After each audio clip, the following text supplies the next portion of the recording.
Listen, the best dressed man in the room is right there. And that's how a funeral director, owner, proprietor should dress. The legend of Frank Dawson. He has pulled off a major coup for us tonight. As you saw earlier, I'm all hyped up about Cleveland. Where is Bob Duffy when you need him? I'm all hyped up about Cleveland going to the World Series. I mean, lump in the throat, skipping a beat in the heart, really, really happy.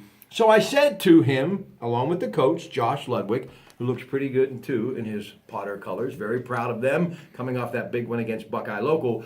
But I said to him back there, as they were enjoying some great Ray Trebellini chili dogs, and of course that chili that is hopefully still there for me once we're wrapping this show up. It's gone. Jimmy Joe Savage says it's gone.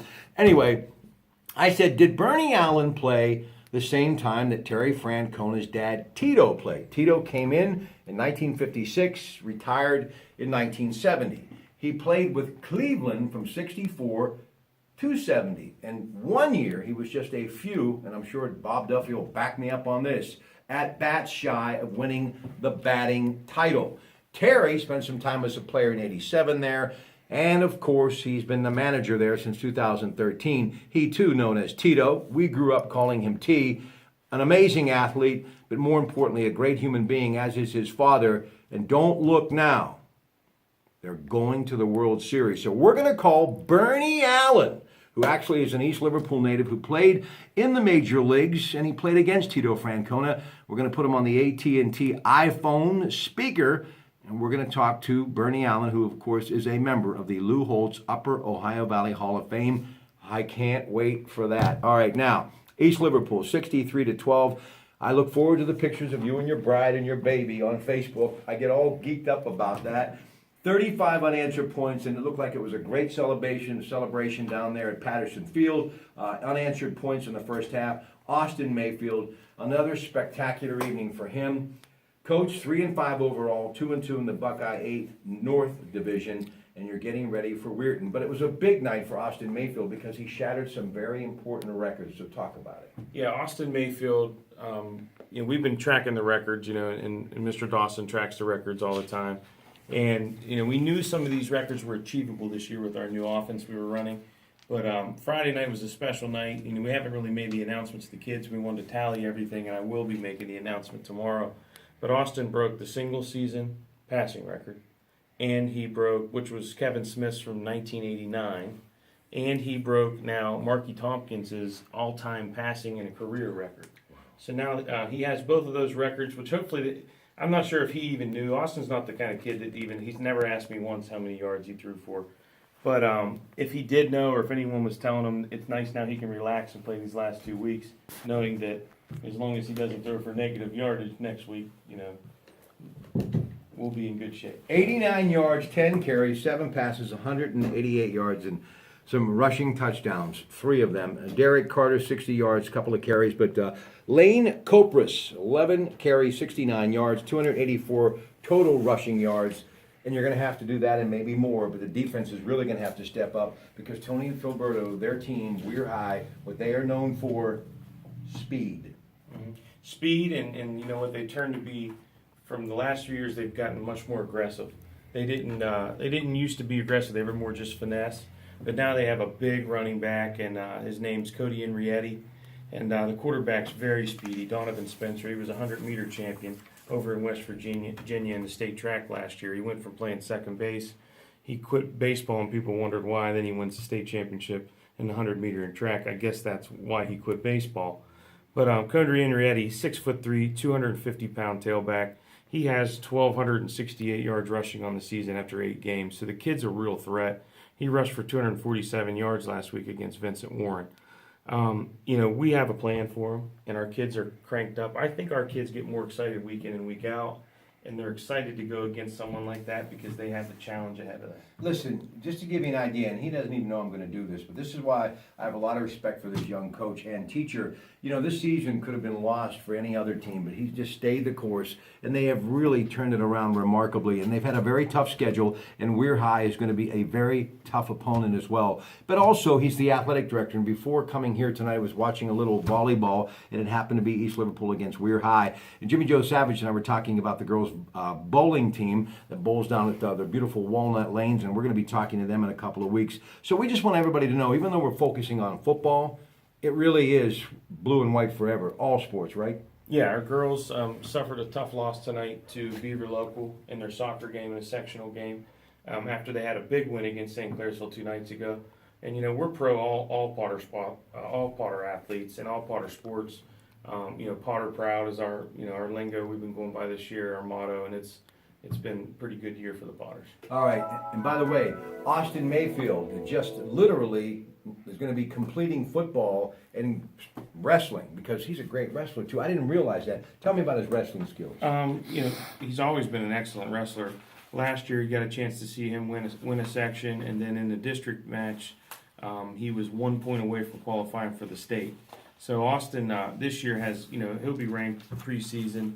People are excited to see what he can do, and possibly bring home an OVAC title, and see what he can do this year to make to the state tournament. All right, stick with us. That sound you heard moments ago, that was just Digger's computer refreshing all the records that he's going to bring you right now. Digger, just your overall thoughts about the Potter football team this year, and he has done a remarkable job. I think especially how tough it started for East Liverpool. He really has rallied the troops, and they're playing good football right now. I couldn't be prouder of Josh, of course, one of our alums who played a lot of ball himself, and we list Josh as one of our all-time Potter players on our top 22, which you've seen. We're real close now, maybe, well, I'm not going to say, to naming a new all-time #1 quarterback. But at practice tonight, which I try to get down every night, I said the atmosphere here is so genuine and so happy, and everyone, and of course they've only got 2 weeks to go, but everybody is like wishing, gee, I wish this season lasted longer, because it's really fun when you're winning. All right, listen, one other thing, and I love Patterson Field, and I'm saying this from the heart. Neither one of them knew I was going to bring this up either. Do you think someday you guys will get a new stadium? I think you deserve it. I think you got great fans. I think you got a wonderful school district. And a lot of people who may not understand the significance of these things need to visit some of the stadiums that I've talked about in recent weeks. One of them, of course, is over in New Cumberland. And I've seen it where I live as well, too, especially up around the Pittsburgh Metro. It really helps bring a community together. So I believe that it's an investment for the future for everybody from that community. So what about that possibility, Digger? As he looks to Josh. Well, we have had some preliminary meetings of a group of school officials, especially with Josh, our athletic director, our superintendent, Randy Taylor, relative to turfing Patterson Field. Also, we all recognize that the large concrete bleacher, which was built in 1934, is extremely obsolete. The risers are 14 inches high. There are no railings. There's no handicap accessibility. We really need to consider the old concrete grandstand and turf. Well, I'd love to see it happen. Now, we're going to take a break again because we have to get our very special guest on the AT&T iPhone. Ladies and gentlemen, this happens to be Josh's. I can't afford one that good, but I'm doing okay. And by the way, they got some incredible AT&T stores right here in East Liverpool and Calcutta too as well. But we're going to call Bernie Allen. Before we go, though, because I heard it from his mouth right here. This guy's a walking Google when it comes to East Liverpool Potter Sports. Digger definitely would believe it, but from what you have heard and read, Bernie Allen, the greatest athlete ever? No, don't look at Digger. Is he the? Bernie Allen started. Hold it. Go ahead, Josh. To play baseball at the level he played at in the major leagues, and to play 4 years at Purdue as a quarterback. I mean, who else has done that? That's pretty big. We're talking Division I quarterback and then a major league baseball player. I don't think that's happened. The only other close one from Midland would have been Norm Van Leer. He played for the Bulls. Norm Van Andy Leer. was an excellent football player. Right. So, that would be it. But Bernie Allen's at the top. All right, listen, Digger. Come on, dazzle me with some statistics, some thoughts. Bernie Allen, before we get him on here. Bernie started in the 5th grade as a junior drum major for the East Liverpool High School marching band under Ralph Johnson. And of course, he was such a scrawny little kid that who would ever think he would But he lived in our neighborhood, and we would play basketball with the light strung, you know the drill. And he would win 21 or pig. We had to start playing horse because he wouldn't pig too Lights fast. out. But then he became a high school athlete. Played in 1955 in the shadow of Jim Potts. That team was 10-0. The next year they went 8-2. They scored the most points ever, 407 points.